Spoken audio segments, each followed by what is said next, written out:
Come and get a taste of my mind. Come and take a look behind the scenes. See who been a five and see me hero every day. I'm on the grind. I won't never ever take a day off. Everything I do is gonna pay off. Your little father time with me, with me, with me. You should try your little father time with me, with me, with me. Come and get a taste of my mind. Come and take a look behind the scenes. See who been a five and see me hero every day. I'm on the grind. I won't never ever take a day off. Everything I do is gonna pay off. Your little father time with me.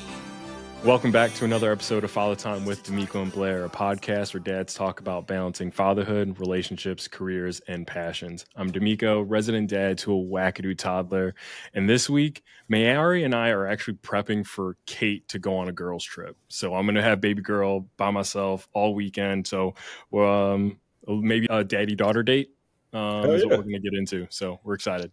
Yeah, anytime you get those moments, all you gotta capitalize. And I'm your play partner, host of Most Your Country Cousin, Blair, aka Sir Winnie. And I'm the father to the 8-year-old who's killing shit. Goose, as usual. Daddy loves you. Let's talk about these hats though. These hats are fire. You said it in like the text that you sent them. They are mad soft on the inside. Bro, Like just super fucking soft on the inside. I was fully expecting like the corduroy to be a little more firm. And like it's just buttery soft. Like it feels good. And you know me, I don't like hats gotta fit my head a certain way. And like these just and then the little detail with the little broccoli, like I like that. The broccoli sticker here. And it's not like a sticker, it's more like it's like a rubberized patch. Yeah. This is like an embroidered patch up here. Still like a little like rubberized. And then if you got your broccoli tees, you know what I'm talking about? Got your little broccoli tee. Put in a little tea hole right there, cuz. Where's that? Boom. You know what I'm talking about? On a course with it. You got your little... is that what that is for? Yeah, that's a tea hole, cuz. Bruh, I did not know that. Wow. You know Pause. If the hole was bigger, you could put a J in. Hey, yo, what?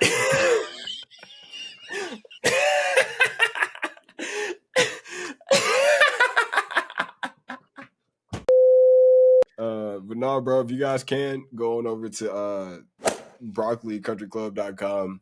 These shall be coming out soon, so you'll be able to get your hands on either this tan variety or the black variety that my dog got on over there. It truly is. It's soft corduroy. Bring corduroy back. I'm about to legit go buy pants in the next like few days. I'm gonna search, scout, or earth for these motherfuckers. Bid up. BroccoliCountryClub.com. Make sure that you use the promo code FatherTimePod for 20% off at checkout. Again, promo code FatherTimePod for 20% off. BroccoliCountryClub.com. Best grass in golf. I got the intro this time because last time this guest that was on, it was my very first time talking to him. We interviewed him. It was our very first guest. So if you're an OG of the Father Time Pod, you know this guy. It is your favorite shooter, swag on the course, all that and some. And he got the hip hop ribs. It's my brother Keith. What's going on, big dog? Damn, what an intro!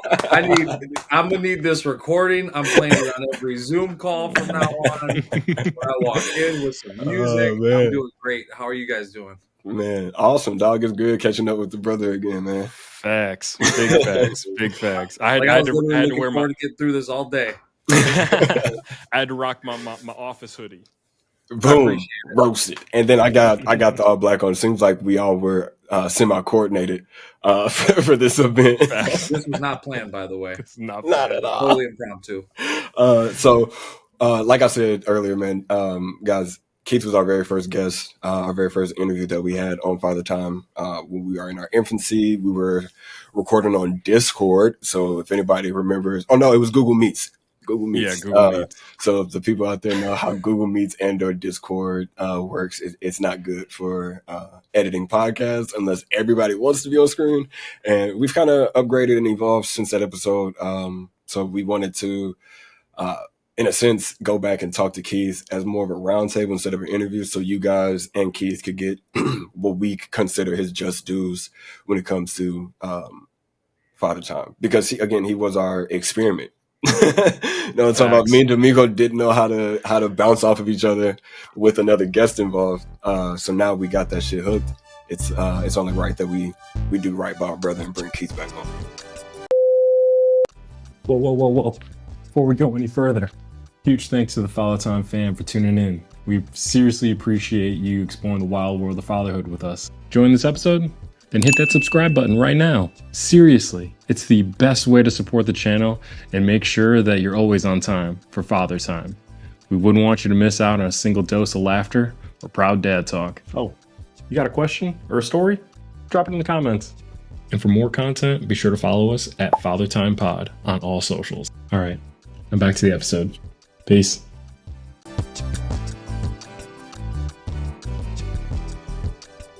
So let's get into this shit, man.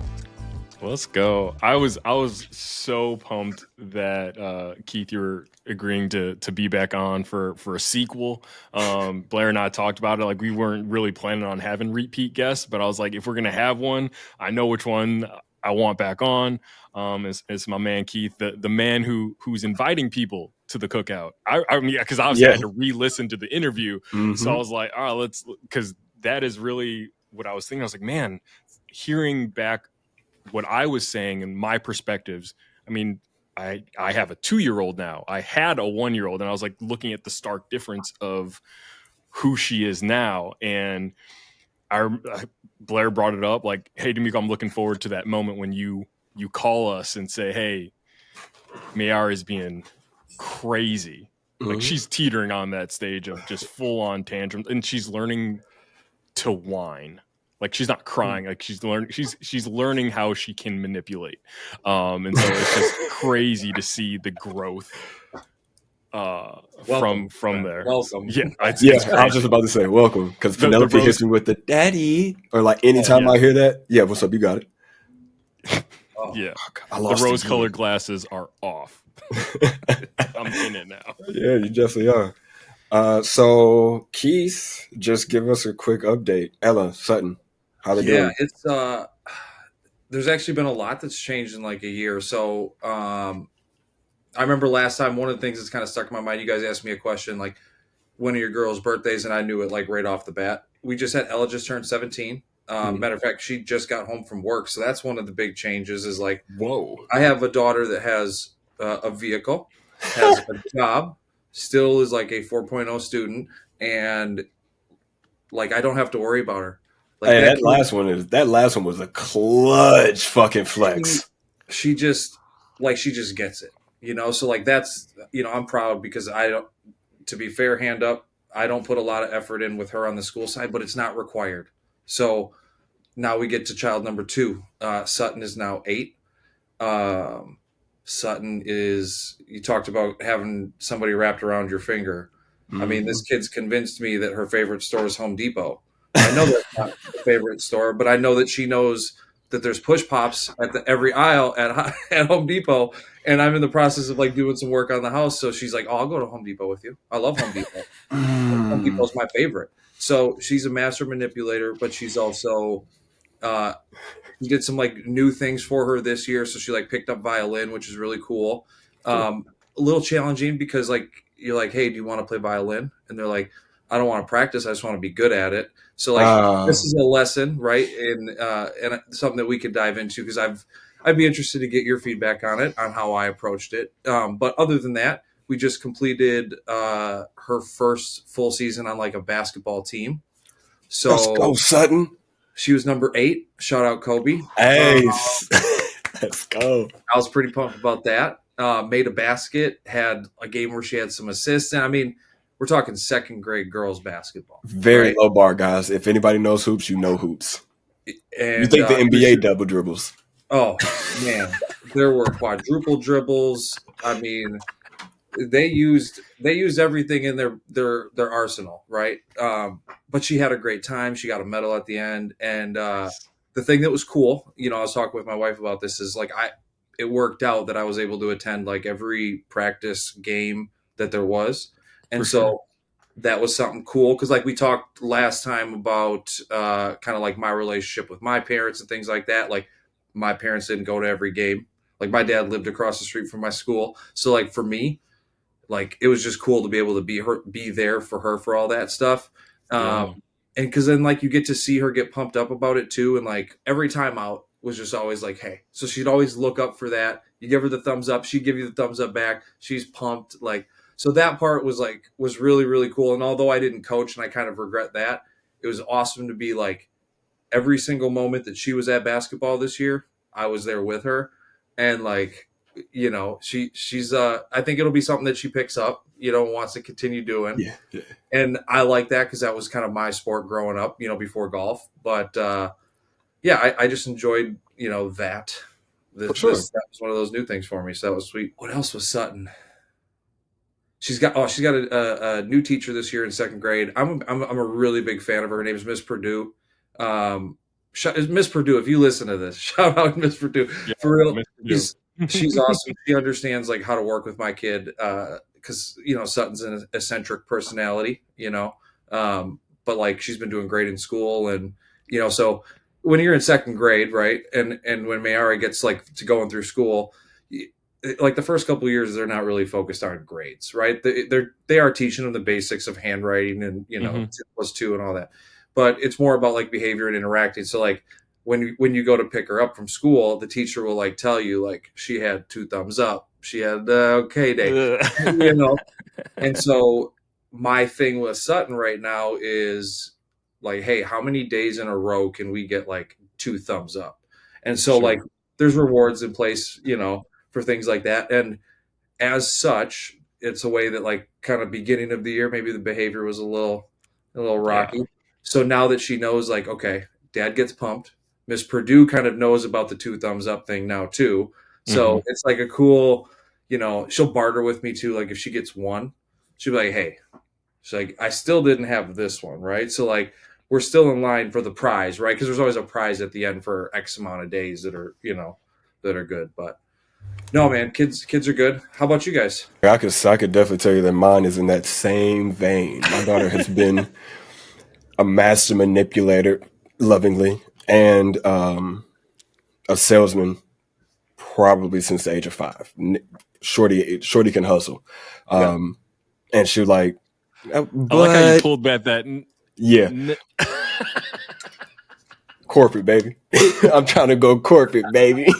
No, I'll never sell out. But no, I was like, dog, you really can, like at this point, what I'm saying is like law, like that. It's from God's voice to mine to your ears. Like it should be divine. And she's like, what if though?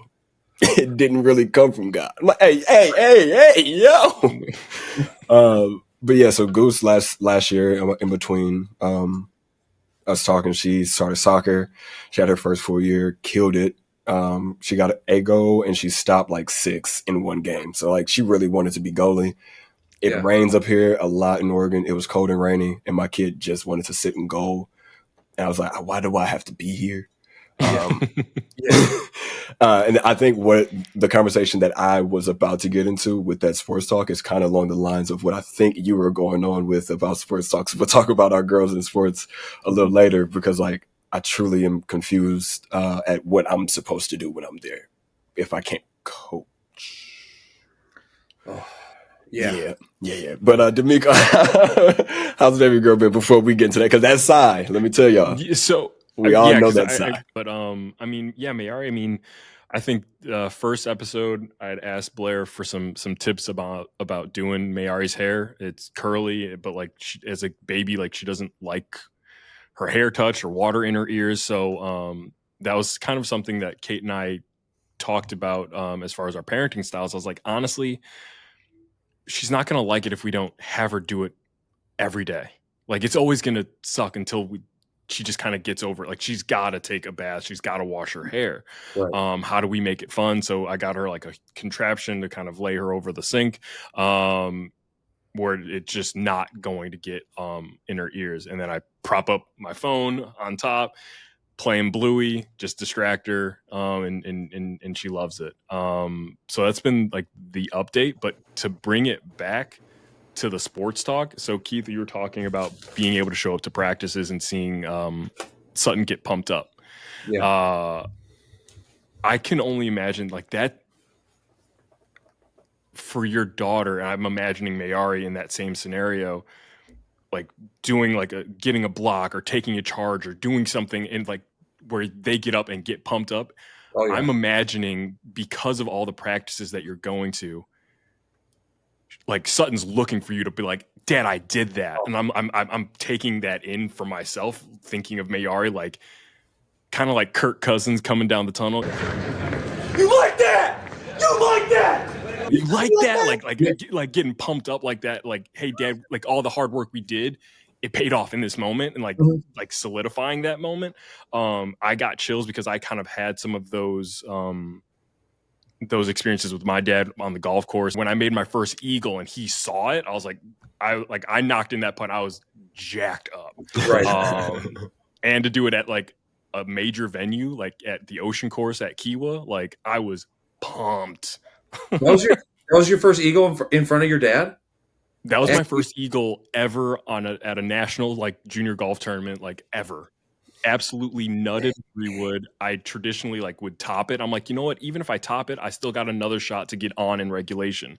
But I'm like, I might as well go for it. And then knocked in a 20-foot like snake putt in for eagle with like confidence. Like it got there with confidence. I was like, I was jacked up. And then proceeded to get an 8 on the following hole because I was so amped. Yeah, to be expected.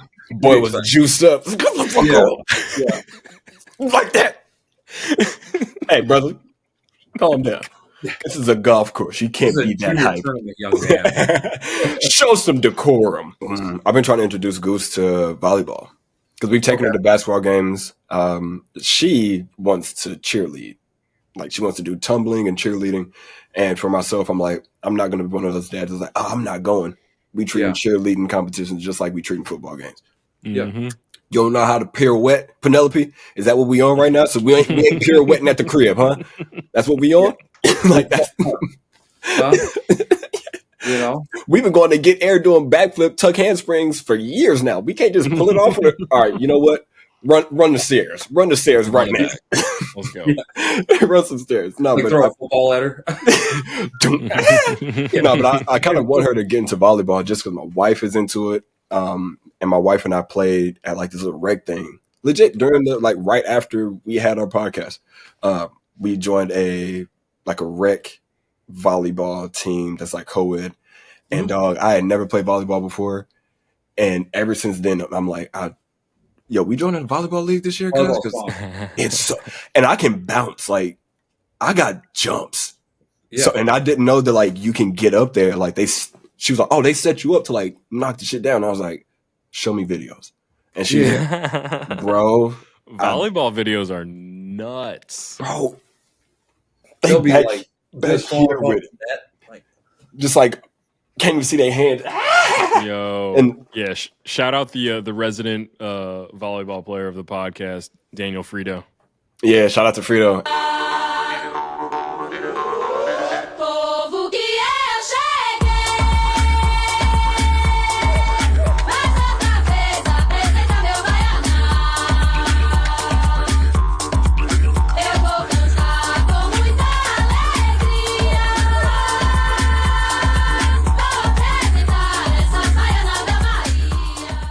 So we just talked a little basketball there.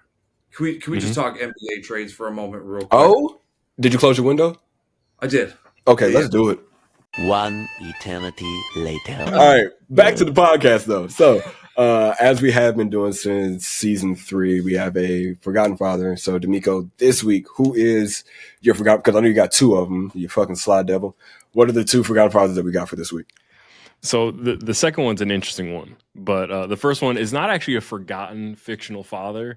I don't think he's just on anyone's list because of how recent he is. With honor of our current guest, the biggest Office fan I know, I'm going to be referencing the movie If that came out in 2024 with John Krasinski. If you haven't seen the movie, watch the movie. It's awesome. It's hysterical. But John Krasinski, he plays the main character's dad, and they had lost her mom. He's going through like a hospital thing that is just causing her to like spiral. And so insert imaginary friends. And he was just a really good dad of just constantly reminding her to find the joy in life, and like bad things do happen, but like, hey, I'm still going to be here, like, and lean on your imaginary friends or your imagination to kind of lift you up. Definitely is the most recent movie to make me cry. And I was watching it like with Kate and with Mayari, and we are like, the importance of imaginary friends. And if that's a conversation we have, like, we have that conversation of like, did y'all have imaginary friends? Because I definitely remember having some myself. But yeah, so he's my forgotten fictional father. My second pick is actually not a good fictional father. Like, this is like a not dad. Like the not like top 10. This should not top not 10 guy. 10. Okay. Yeah, this is a not top 10 guy, and yeah, this guy is the worst. He's one of the worst fictional dads ever. And again, in honor of our guest, this dad comes from The Office. I'm talking Ryan Howard. In the last episode, purposefully poisons his kid to run away with the most toxic person on the show, Kelly. I don't know, Ryan. Maybe Drake didn't look so good. He'll be fine. I let him suck on a strawberry. He's allergic, but he'll get over it fast. I had to talk to you. You gave your baby an allergic reaction just to talk to me?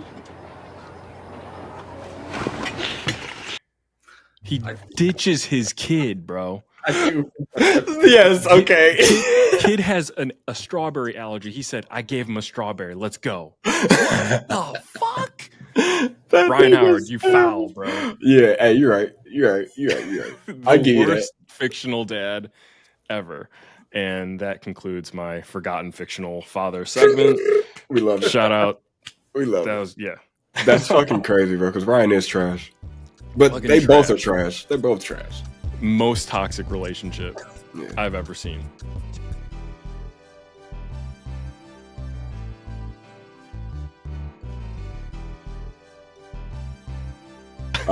So like last week, guys, and the week before, we have videos that we would like to introduce.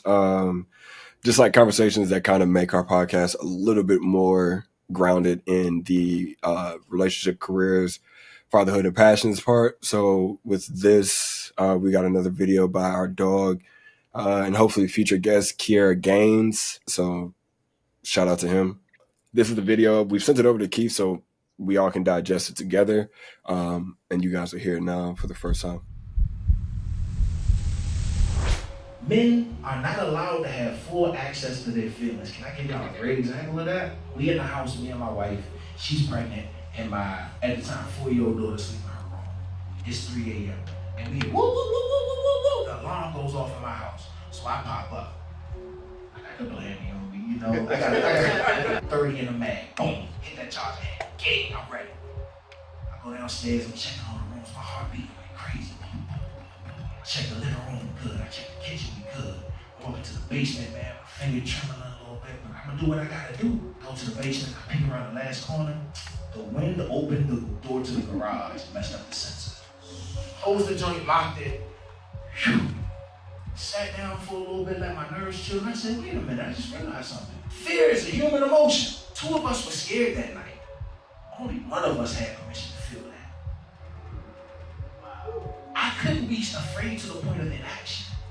Because if all of us were murdered in that house, first thing people would have said is why he didn't protect his family? Why he allowed those things to happen to him? What happens to a human being who's not allowed to feel the full scope of their emotions? How does that work? How do you function?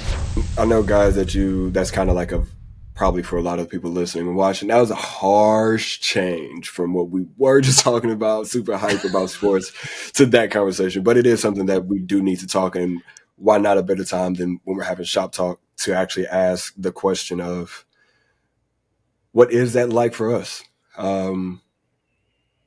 I know how I answer that question as a vet, as an ex-vet, so I know how I would handle situations like that. And my wife, I've like prompted her and let her know words or signals or like calls that I would do if things are south. Like if we're in the mall and shit is happening in the mall, my natural instinct is to make sure that my wife and my daughter get out to their car, and as soon as they're in safety, I'm back in there to make sure I can get somebody else out. That's just the idiotic military fight for our country training that I have. So I know that my sense of release in those moments of being scared as shit is only once the job is done.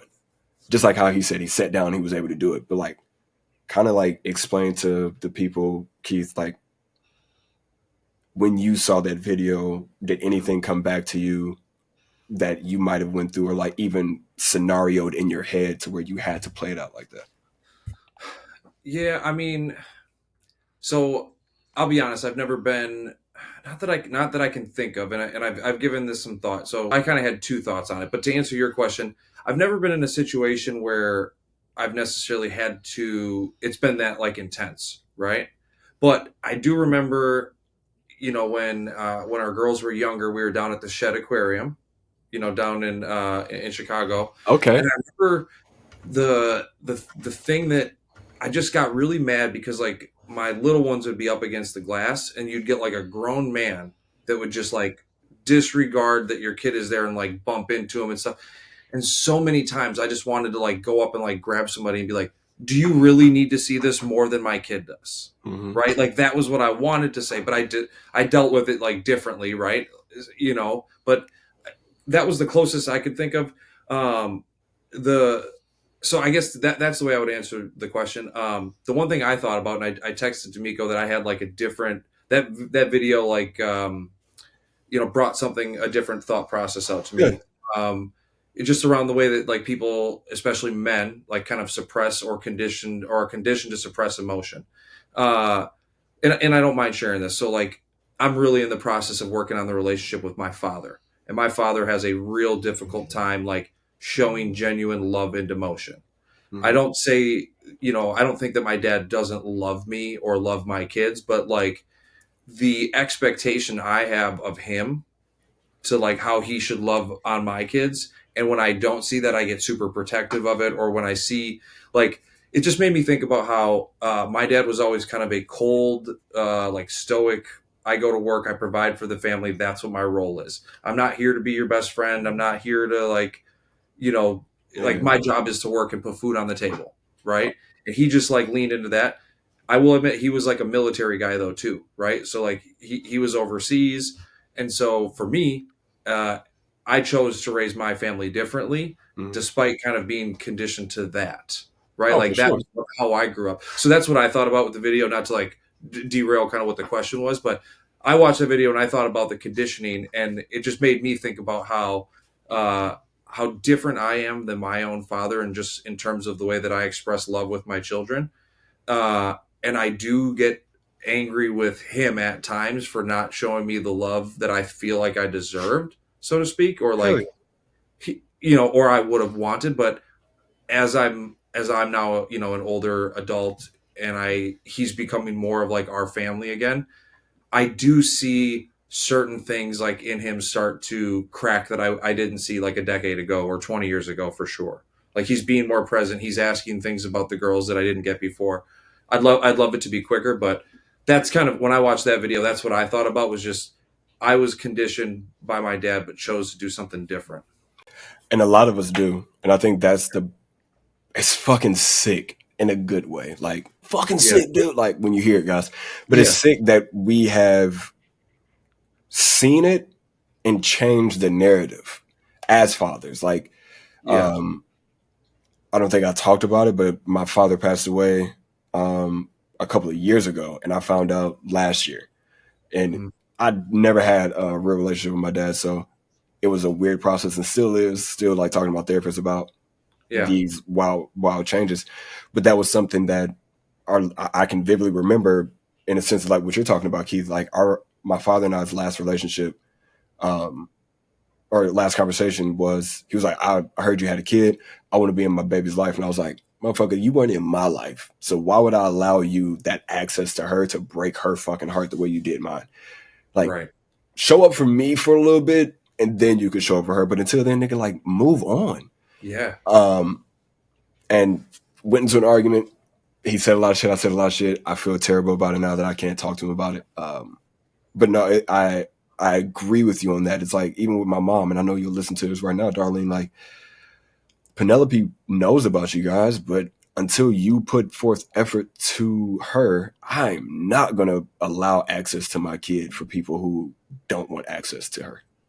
Yeah. You know what I'm saying? Like, I don't know if that like made sense, but like it made sense to me when I sit and I felt that shit. But D'Amico, like, how did you, first of all, phenomenal answer. You never have to apologize also about like, oh, well, this might have been, no, like, you saw the video, give us what you took from it. And we're so grateful that you did. D'Amico, what did you take from it when you watched it?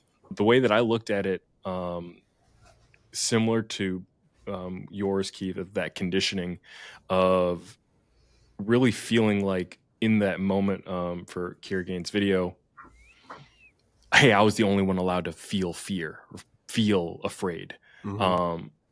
Thinking about conversations I've had with Blair off camera, obviously conversations we've had on the show, the moments of feeling that anxiety that I've kind of dealt with, of feeling the, hey, I need to provide for my family, or I want to make sure Mayari is resilient or determined or not spoiled, all those things. Like, I feel like I'm the only one feeling them. I know Kate feels them, but she feels them differently than me. So it does feel like it's very lonely because it's based on my own life experiences. So I'm like, oh, I want Mayari to be resilient because in these moments that I had, I needed that resiliency.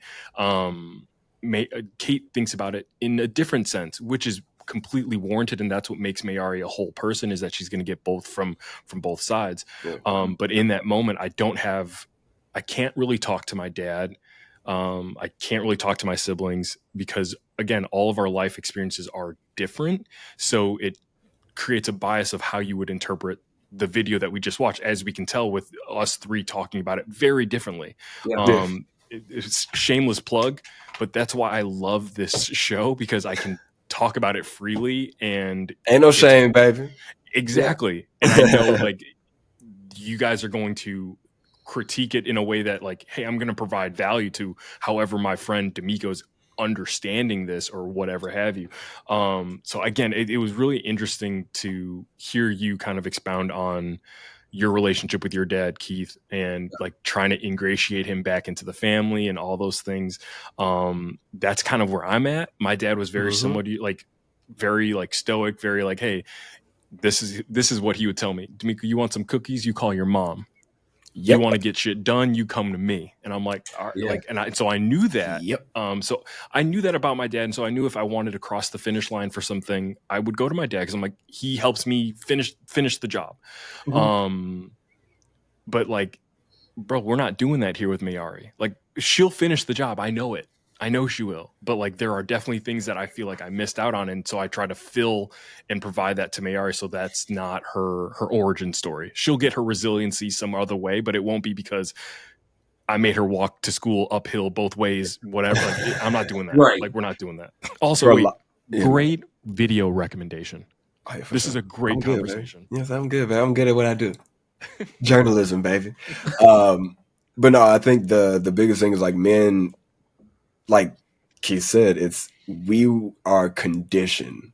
I don't know where it started, probably caveman times, and it's just been in our blood since then. But we have been conditioned to put away certain things.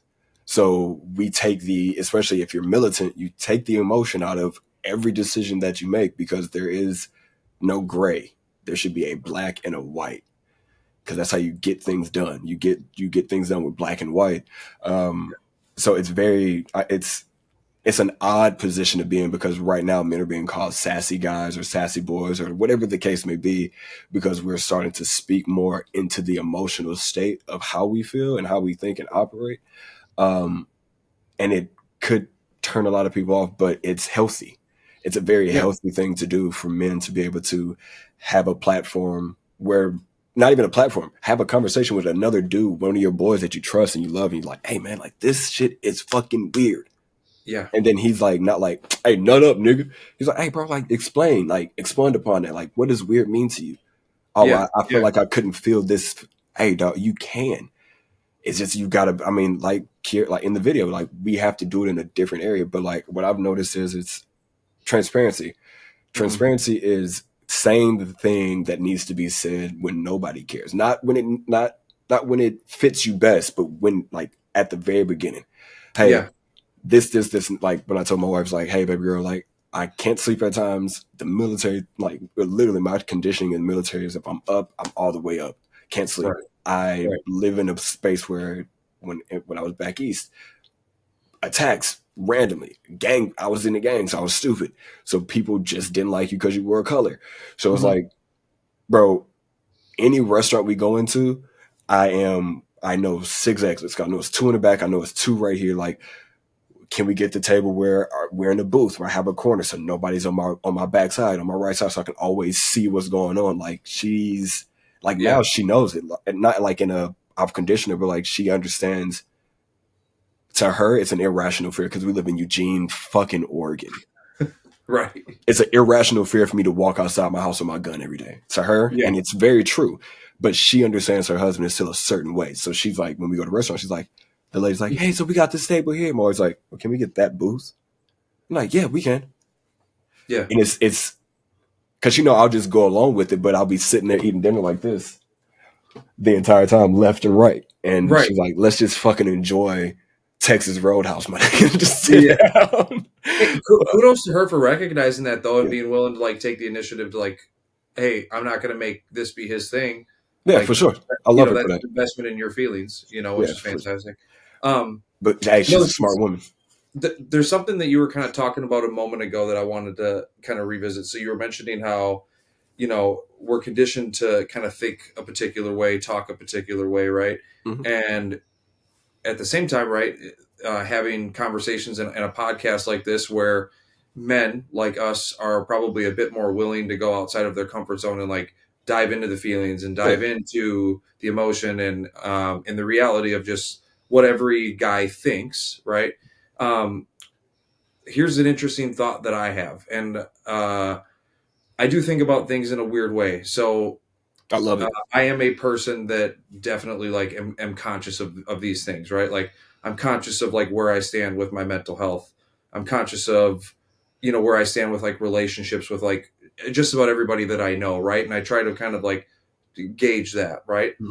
But I'm also conscious of the fact that like of the friend groups that I'm in, right? Most times I'm the catalyst for having those deep conversations about things. And so I think that, and it doesn't make me a hero or anything, but if you are somebody that's listening to this podcast and you do think about these things, right? If you're the person in your group that talks about or understands emotion and is comfortable with it, I almost feel like it's not our duty, but I feel like it serves a purpose when I go outside of my comfort zone and talk to those friends and maybe try to get a little bit more emotion and try to figure out where they're standing on like a particular thing in their life, or rather than just like the normal check-in where maybe you are just talking sports. Like at times I know I'm a lot for people. I've told this to people, like Keith Lally's a lot for people, right? Because I can be, eccentric, I can be wild, I can be, crazy, and then I can be like leave me alone. I just don't feel like talking to anybody. But also I can be the person that goes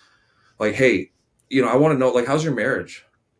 You know, tell me about your marriage. Like, is everything good with you and your wife? Not because I want you to tell me all the details, but like I want you to know that you have an avenue to talk about these things. If you have questions, if something's puzzling you, bro, I'm more than like friend means more to me. And I feel like what you just said is friend means more to you.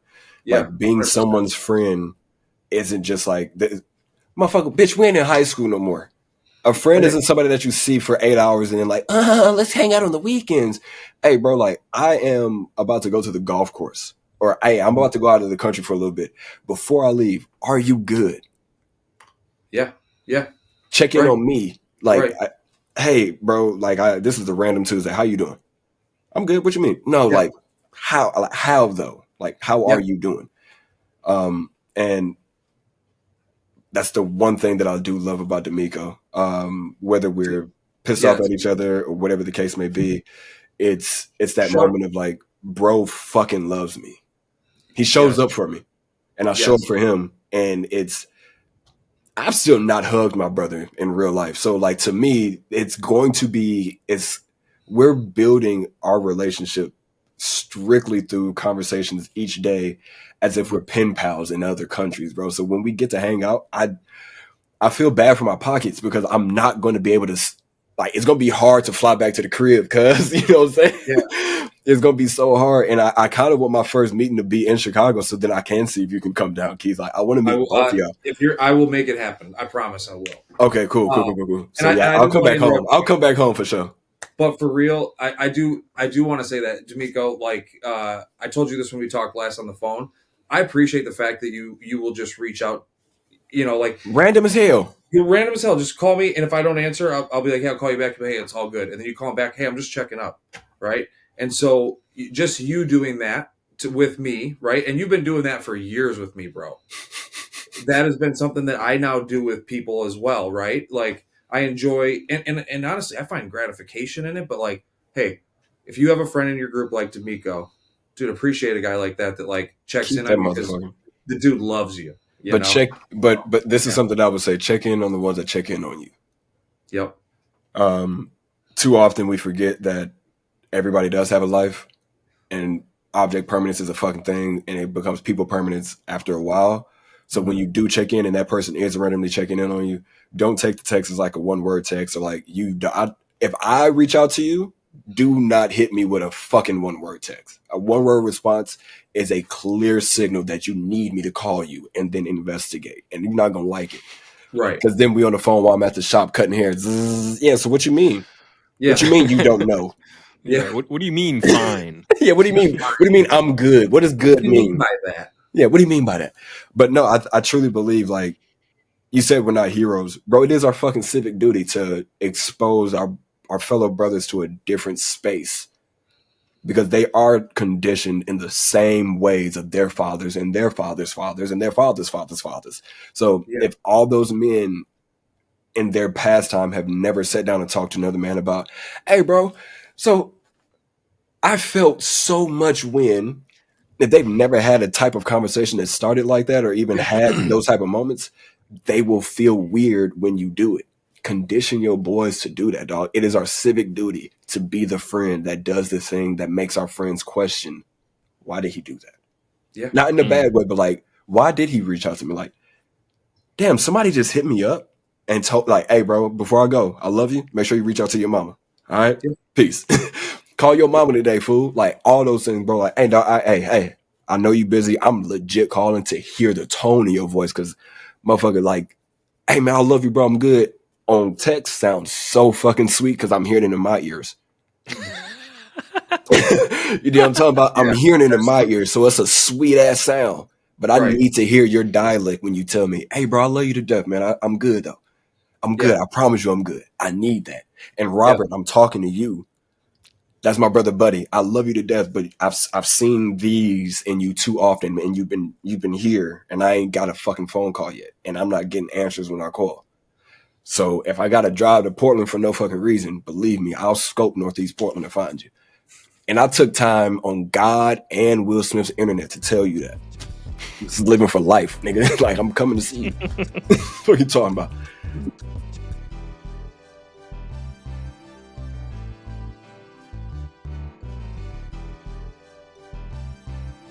Let's go to These fan questions. All right. So fucking fans. yeah, He a Keith, fan, he a fan, we he a asked the fan. fans to give us some questions, so we're just gonna kind of go through them and Yeah. see what we got here. We kind of talked about obviously football and basketball and stuff. So here's the question: would you rather be the star player on a losing, let's say, football team, or ride the bench on a winning one?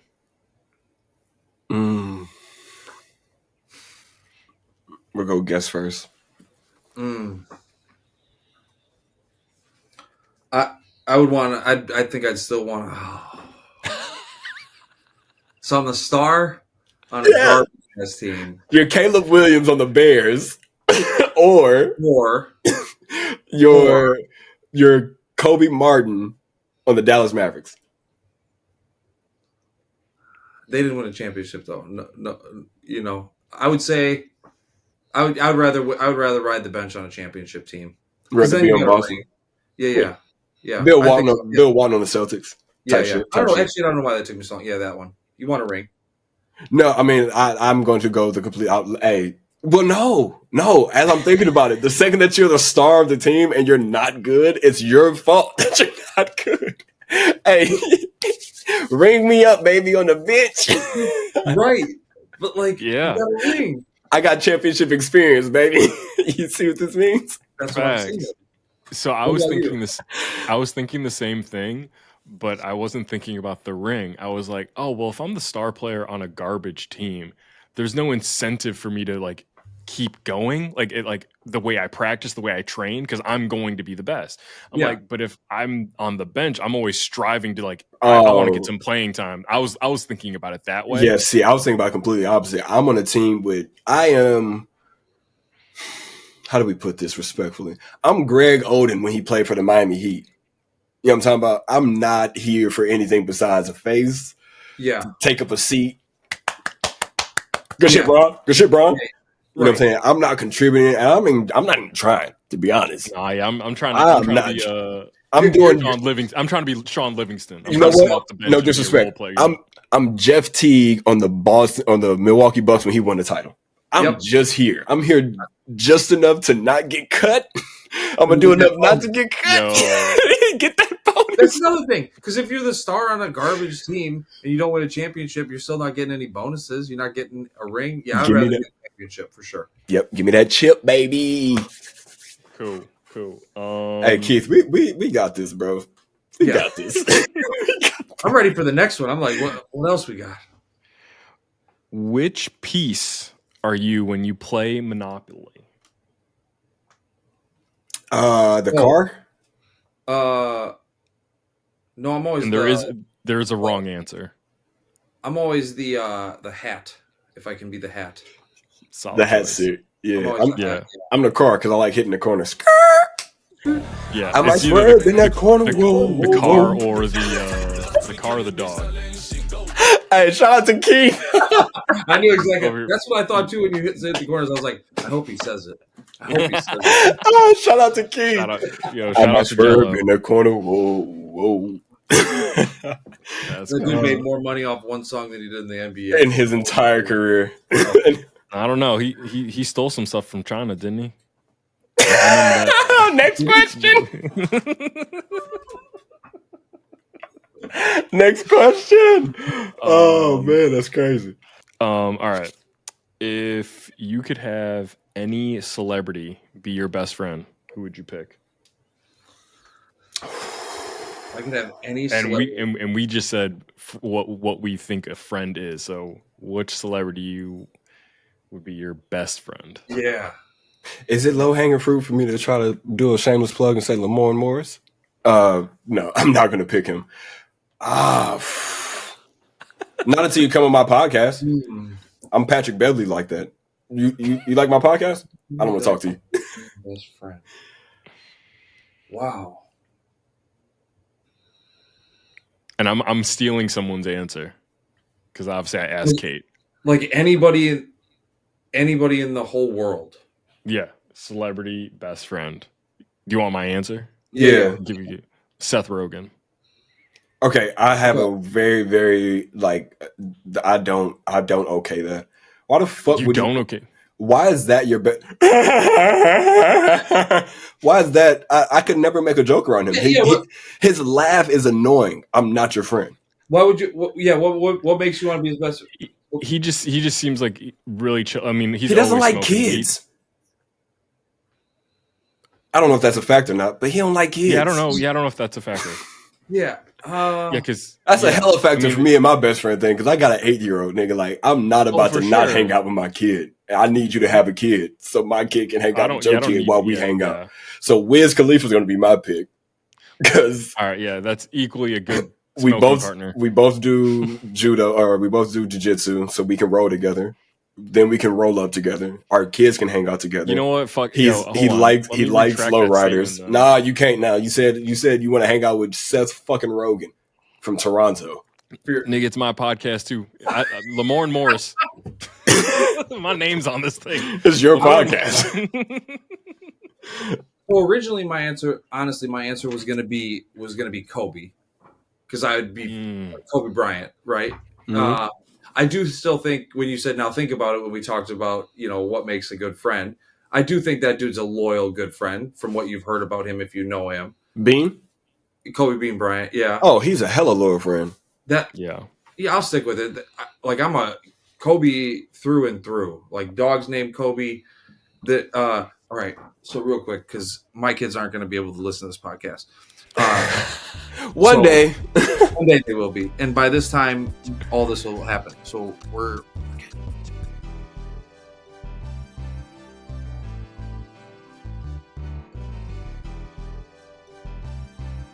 I'll say Kobe. Kobe would be my that's who I picked to be my best friend.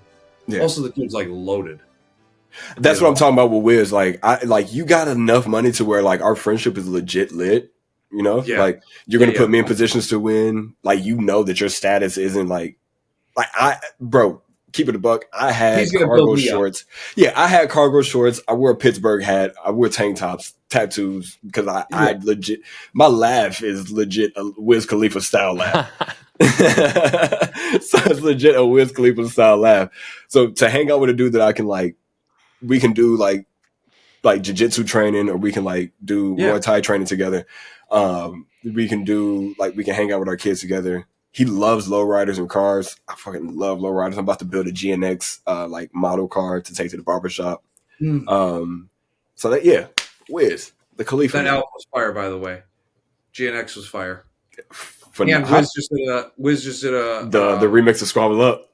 Oh, it's so fire. That reminds me of old school Wiz, Wiz, mixtape Wiz, bro. Yeah, mixtape Wiz. That's what I want. All right, we got two more. If you could live in a sitcom, which one would it be, and why? Oh, Keith, please go, because I don't. Or D'Amico, if you got one, go, because I don't.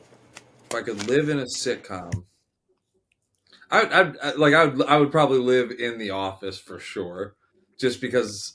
And the reason why is, I just think I would be a sales guy, because that's what I do right now. So I'd be a sales guy at a paper company. I would be kind of like the gym. I would always be making fun of Dwight and picking on Dwight, right? Yeah. I would always feel like my manager's an idiot. No, I'm just kidding. My manager's not. If you listen to this, Nate, you're pretty chill. Shout out, Nate. Sometimes. Shout out, Nate. Yeah, I'd say The Office. Sometimes. The Office? Cool. What you got? Yeah. What you got, D? Apartment 4D, man. I'm a new girl. I was about to say the same thing, bro. I think I would be a new girl. It's a different, cool scenario every day. You got friends that you care about, that you hate sometimes, but you care about. Yeah. And then, randomly at times, shout out what that thing do. Shawty, what that thing do?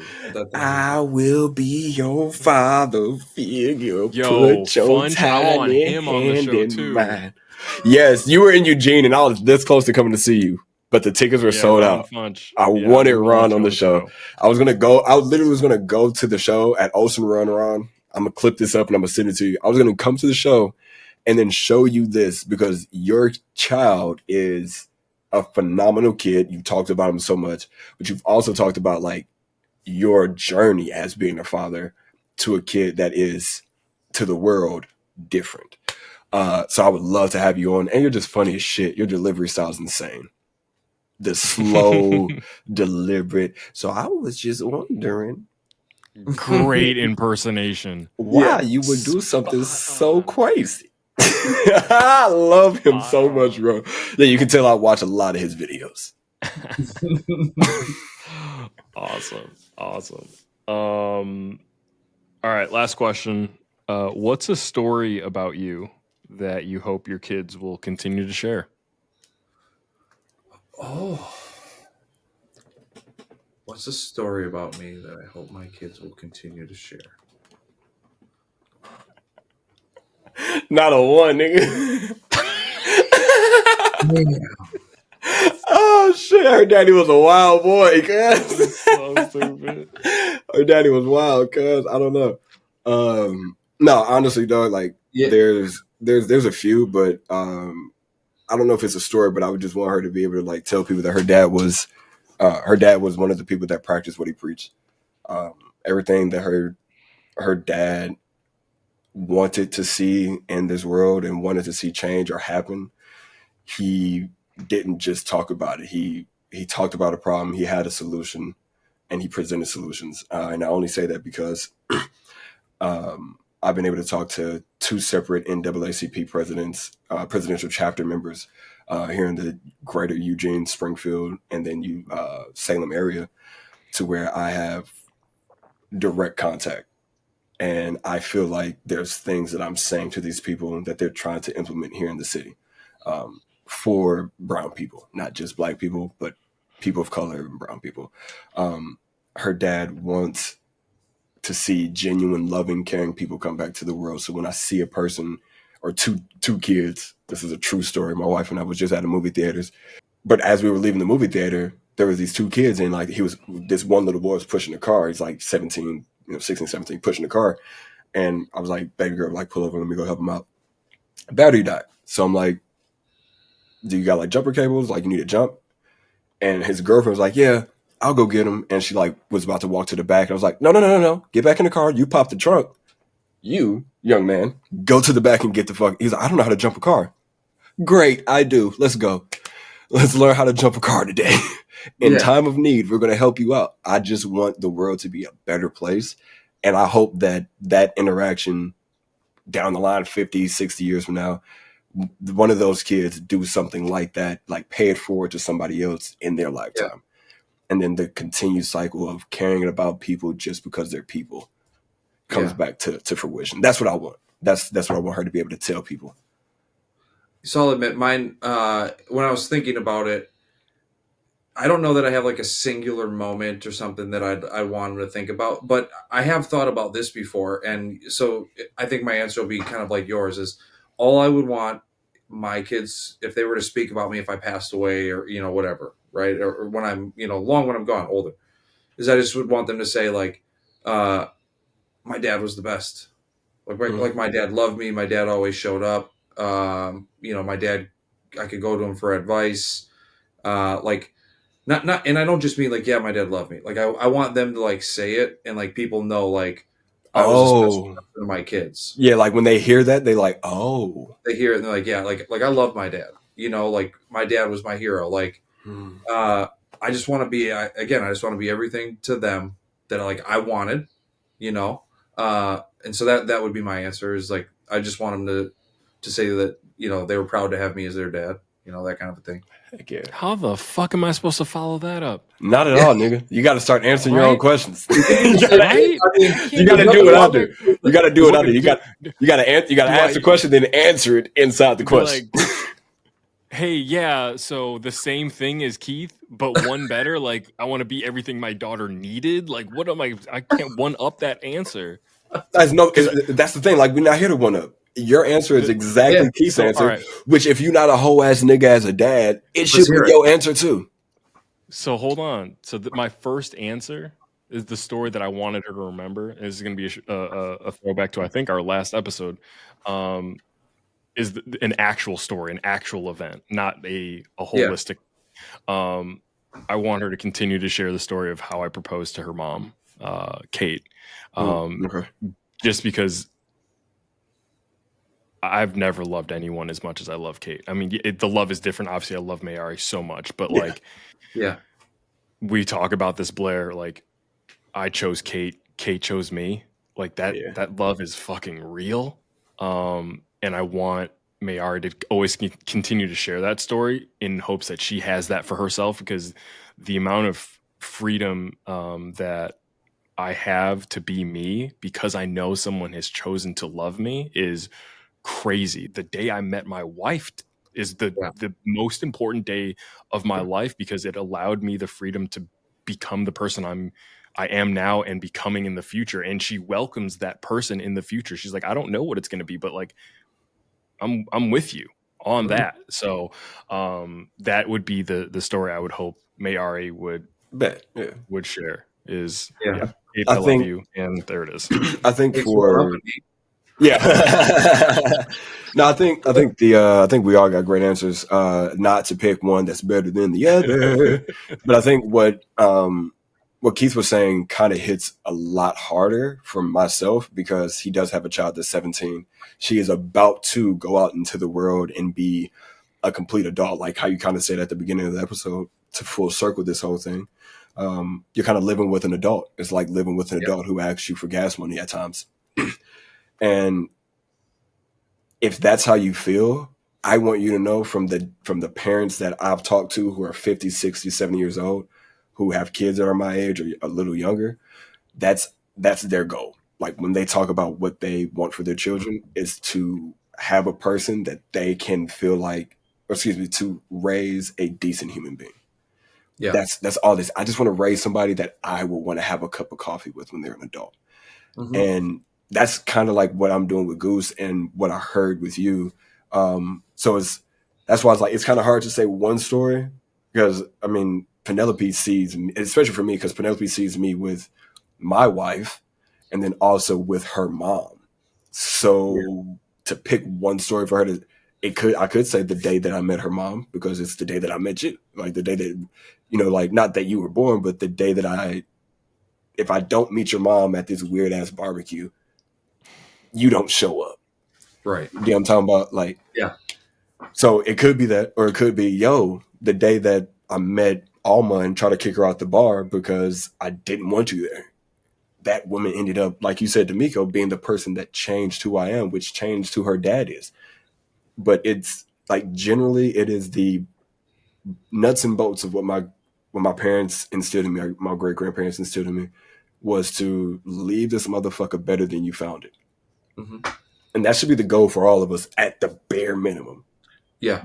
If you go to a job, leave it better than you found it. Do the job better than you found it. Life, do this bitch better than you found. Please. You don't have to, but I'm asking you, societal human being to another societal human being, please leave this motherfucker better than what you found. Because I got a kid in here. And it doesn't take a lot of work. Like, it really doesn't. Oh it doesn't God. take a lot of work. Like, because the thing is if you're a good person and that's the standard, like, how hard is it to also be a good person? To be a good dad, to be, yeah. Some people make it like it's the hardest thing in the world, First of all, these kids, let me stop, because I was about to talk about my brother, and I love you too much to talk about you like that, Kimmy. But with that being said, we're here for an hour and a half. You guys got a whole hour video out of this.